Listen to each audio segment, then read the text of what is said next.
Back everyone. Today we are looking at a mint plant and how to harvest mint. So we'll come in a little bit closer. You can see we actually let this one go to flower. Um, Ideally you'll start cutting these before they flower, just because they'll have a better flavor.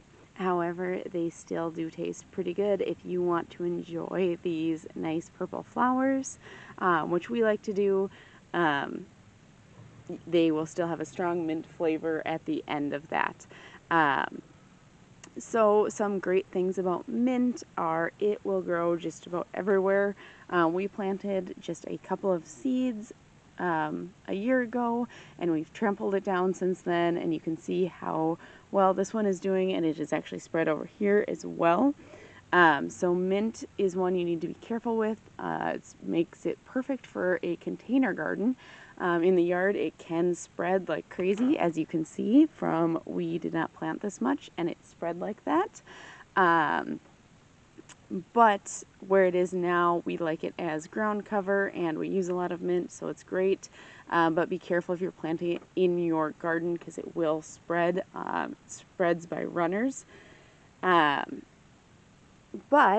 like you can see, it produces a nice purple flower. Some reasons you'll want to grow this, besides that it's easy to grow. It can be grown in sun or shade. We're almost full shade where this one is. Although they do prefer sun, so I can't even imagine how much that would spread if this was in the sun. But mint is very useful in a lot of recipes, whether you put it in ice cubes, freeze it in ice cubes, and then put it in a drink, or you can juice it to make a syrup, or you can muddle it up in drinks. I'm focusing on drinks right now because we're in summer, but you can also make a pesto sauce or plenty of other meals out of it. It also goes really well as tea. Last fall we dried out a bunch of this and it made a wonderful tea, and you can dry it either by hanging it upside down, laying it flat on, say, like a cookie sheet or something, or using a dehydrator.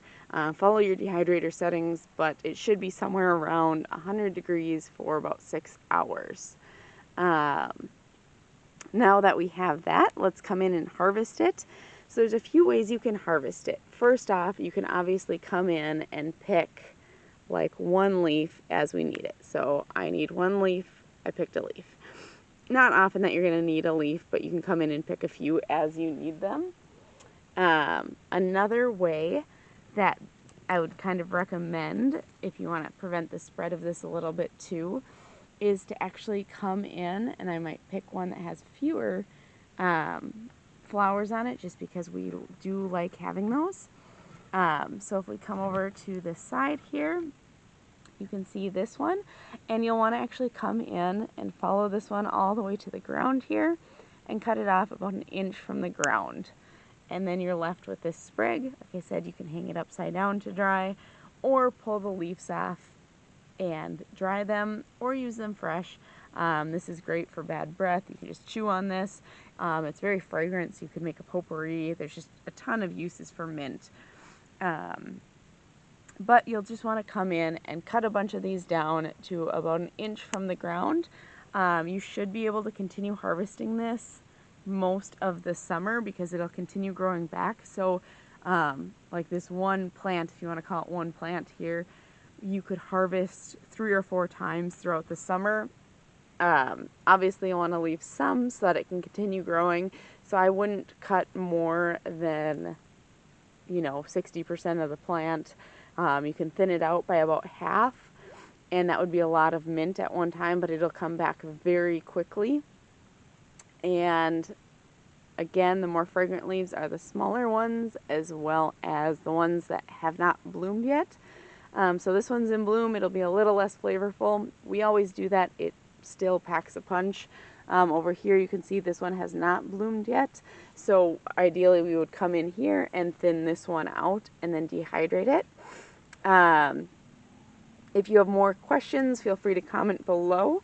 Otherwise, you can head over to our blog, where we have a post talking about different recipes you can make with mint, how to plant, grow, harvest mint, how to dry it, everything like that, as well as other herbs. So you can head over to that, and there's a link in the video description below. Otherwise, if you like this, be sure to leave us a thumbs up and consider subscribing. Thank you so much for joining us today, and happy gardening!